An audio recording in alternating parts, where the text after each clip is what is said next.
9-я выставка-ярмарка «Печатный двор Якутии» открылась 10 сентября в торговых рядах «Кружала».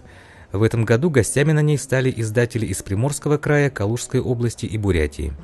Всего здесь представлено 24 экспозиции, включая национальное книжное издательство «Бичик», издательско-полиграфический комплекс «Дальпресс» из Владивостока, медиахолдинг «Якутия», а также свою продукцию привезли редакции районных газет.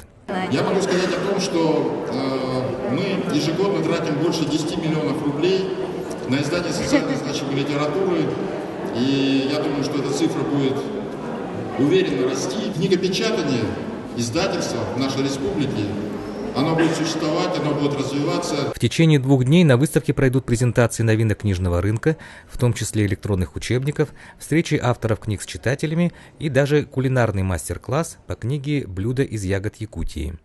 Актуальным для жителей республики остается вопрос распространения книг. Дело в том, что, как показывает практика, книжный бизнес не заинтересовал предпринимателей.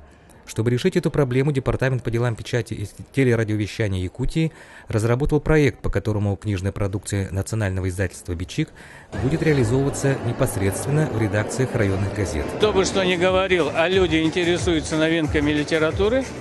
И момент второй, то, что у нас есть большие недостатки в деле распространения литературы. Мы решили объединить вот эти усилия, то есть «Бичик» отдает книги на реализацию, газета, к тому же газета есть газета, то есть она может рекламировать эти новинки, да?